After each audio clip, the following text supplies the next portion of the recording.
بسم اللہ الرحمن الرحیم والصلاة والسلام علی سید المرسلین والحمد للہ رب العالمین۔ آج ہم سورہ الملک کے آیت نمبر 6 سے یعنی 6 سے آیت نمبر 11 تک بات کریں گے۔ جیسا کہ میں نے اس سے پہلے کی ویڈیو میں بتلایا تھا کہ اس صورت میں انسان کو دنیا میں بھیجے جانے کا جو مقصد ہے اس کو بیان کیا گیا ہے، اور آج کی ویڈیو میں یہ بتلایا جائے گا کہ جو لوگ اس مقصد میں فیل ہو جائیں گے یا جو لوگ جو ہے اللہ تعالیٰ کے بتائے ہوئے قوانین کو نہیں مانیں گے، یا جو اللہ تعالیٰ نے اس دنیا میں جو بھیجا ہے اور اس کا مقصد ٹیسٹ کرنا ہے، امتحان کرنا ہے، تو جو لوگ اس امتحان میں فیل ہو جائیں گے، ناکام ہو جائیں گے، تو ان کو اللہ تعالیٰ کس قدر سخت سزائیں دے گا اس پر آج بات ہوگی۔ اعوذ باللہ من الشیطان الرجیم، بسم اللہ الرحمن الرحیم۔ وَلِلَّذِينَ كَفَرُوا بِرَبِّهِمْ عَذَابُ جَهَنَّمَ وَبِئْسَ الْمَصِيرُ۔ اور ان لوگوں کے لیے، وَلِلَّذِينَ اور ان لوگوں کے لیے جنہوں نے اپنے رب کا انکار کیا، عذاب جہنم، ان کے لیے جہنم کا عذاب ہوگا۔ اور یہ جہنم کا عذاب کیا ہوگا اس کے بارے میں بتایا جا رہا ہے کہ وہ بھی اور کیسا ہوگا کہ وہ بئس المصیر، اور یہ بہت برا ٹھکانہ ہوگا۔ یعنی جہنم کا عذاب جو ہے وہ ایک ایسی جگہ دیا جائے گا جہاں پر آپ جو ہے سب سے بری کنڈیشن میں ہوں گے، سب سے برے ٹھکانے میں ہوں گے، سب سے بری جگہ میں ہوں گے۔ اذا القوا فيها سمعوا لها شهيقا وهي تفور۔ اذا القوا فيها یعنی جب جہنم میں ڈالا جائے گا، سمعوا لها شهيقا تو وہ اس میں جو ہے آواز سنیں گے۔ شہیق کہتے ہیں چلانے کو، جو چیخ کے آوازیں آتی ہیں اس کو شہیق کہتے ہیں۔ اصل میں شہیق کا لفظ جو ہے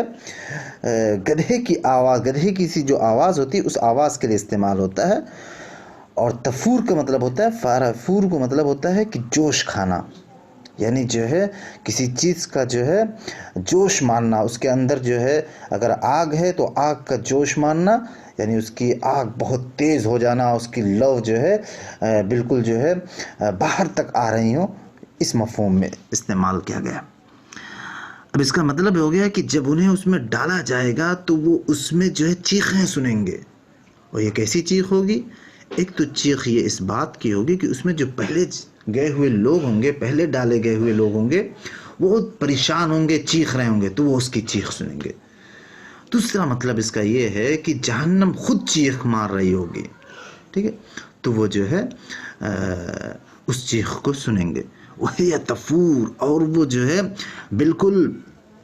جوش کھا رہی ہوگی، جوش مار رہی ہوگی، یعنی اس کے اندر تپش ہوگی، آگ ہوگی، حرارت ہوگی، اور وہ آگ، وہ اس کی حرارت، اس کی تپش جو ہے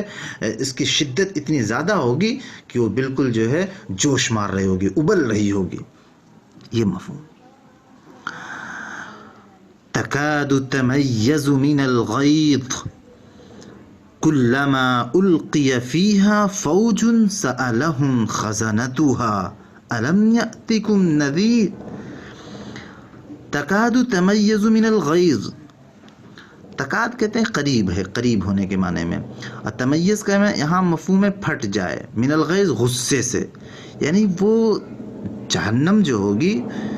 وہ ایسا لگے گا کہ شدت غضب سے، اس میں شدت جو غضب غصہ ہوگا، جو ہولناکی ہوگی اس کے اندر، اس سے لگ رہا ہوگی پھٹی جا رہی ہوگی، بالکل پھٹنے والی ہوگی، یعنی اس سے غصہ اس کے اندر ہوگا کہ بالکل جو ہے پھٹنے والا ہوگا جیسے۔ اور جب جو ہے کلما القی فیہا فوج، اور جب اس میں جو ہے فوج، یہاں ایک گروہ، ایک گروپ، جب ایک گروپ کو اس میں ڈالا جائے گا تو اس کے جو داروغہ ہوں گے، چوکیدار ہوں گے، خزنتن کا مطلب یہاں چوکیدار کے معنی، داروغہ کے معنی میں، یعنی جو اس کے چوکیدار ہوں گے وہ لوگوں سے پوچھیں گے کہ الم یأتکم نذیر، کیا تمہارے پاس کوئی ڈرانے والا نہیں آیا تھا؟ یہ سوال اس لیے نہیں کریں گے کہ انہیں پتہ کرنا ہے کہ آیا کہ ان کے پاس ڈرانے والا آیا تھا کہ نہیں آیا تھا، بلکہ انہیں معلوم ہوگا کہ ان کے پاس آیا تھا لیکن انہوں نے مانا نہیں، لیکن وہ ان کے منہ سے کہلوانا چاہیں گے تاکہ وہ خود جو ہے اس بات کا اعتراف کریں کہ ہم نے غلطی کی، ہم نے اعتراف نہیں کیا تھا، ان کے پاس ہمارے پاس جو ہے بتلانے والا آیا تھا، نبی کی شکل میں آیا تھا، کتابوں کی شکل میں آیا تھا، لیکن ہم نے مانا نہیں تھا۔ تو یہ ان کے منہ سے نکلوایا جائے گا تاکہ وہ اپنے منہ سے یہ بات قبول کریں، اس لیے یہ سوال کیا جائے گا۔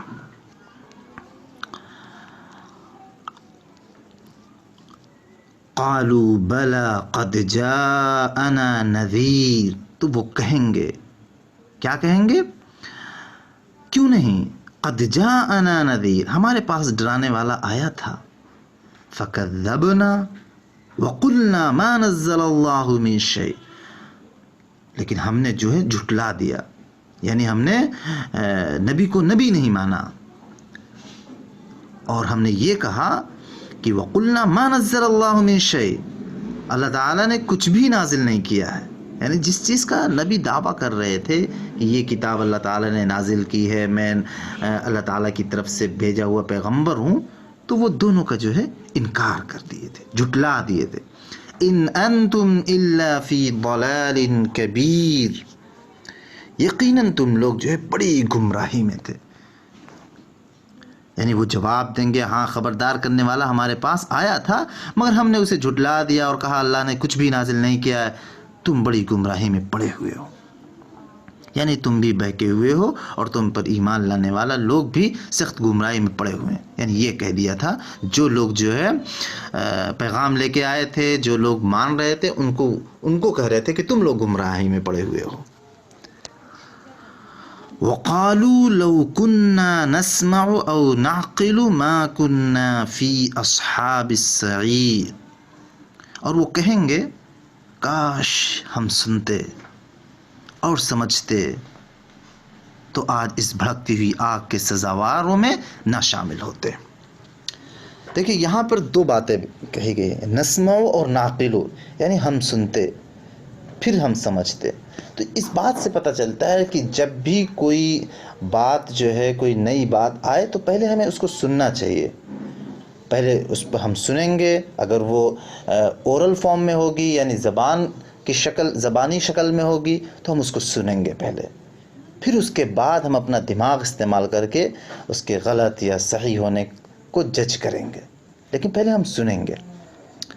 تو یہ چیز جو ہے قرآنی آیات کے متعلق بھی ہے، اور یہ جنرل ایک ہیومن نیچر بھی ہونا چاہیے کہ کوئی بھی بات کوئی شخص کہے تو پہلے ہم اسے سنیں، اس کے بعد ہم اس کو صحیح یا غلط کا جج کریں۔ فَاعْتَرَفُوا بِذَنبِهِمْ فَسُحْقًا لِأَصْحَابِ السَّعِيرِ، فَاعْتَرَفُوا بِذَنبِهِمْ، تو انہوں نے جو ہے اپنے گناہوں کا جو ہے انہوں نے اعتراف کر لیا، یعنی اعتراف کر لیں گے وہ کہ ہاں ہم نے یہ گناہ کیا، یعنی اس وقت قیامت جب برپا ہو رہی ہوگی، قیامت برپا ہو چکی، حساب کتاب ہوگا، جہنم پھینکا جائے تب اعتراف کریں گے یہ۔ فَسُحْقًا لِأَصْحَابِ السَّعِيرِ، تو لعنت ہے، سحقن کا یہاں مفہوم ہے لعنت کے معنی میں، تو لعنت ہے لِأَصْحَابِ السَّعِيرِ، دوزخیوں پر، اس وقت جو ہے لعنت ہی صرف ہوگی۔ تو یہ ہے ان لوگوں کے بارے میں بتلایا گیا ہے کہ جو لوگ جو یہ امتحان تھا اللہ تعالیٰ نے جو انسانوں کو دنیا میں بھیج کر لے رہا تھا، اس کے بارے میں بھی یہ بتلا دیا کہ یہ امتحان ایسا نہیں ہے کہ بغیر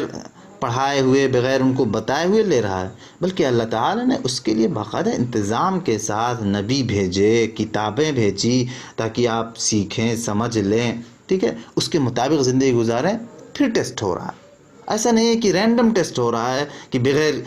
کتاب بھیجے ہوئے، بغیر ہدایات دیے ہوئے، بغیر گائیڈ لائنس دیے ہوئے، ایسا نہیں ہے، بلکہ اللہ تعالیٰ نے پہلے سے جو ہے انتظامات کر دیے تھے، لیکن پھر بھی اگر کوئی شخص انکار کرتا ہے تو جو ہے اس کے لیے یہ سخت سزائیں ہوں گی۔ انشاءاللہ اس کے بعد جو ہے جو لوگ جو ہے مانیں گے یعنی جو اس امتحان میں خدا کی بتائی ہوئی جو ہے گائیڈ لائنز کو مانتے ہوئے کامیاب ہو جائیں گے تو ان کو کیا ملے گا، اس کے بارے میں انشاءاللہ ہم کل بات کریں گے۔ وآخر دعوانا ان الحمد للہ رب العالمین۔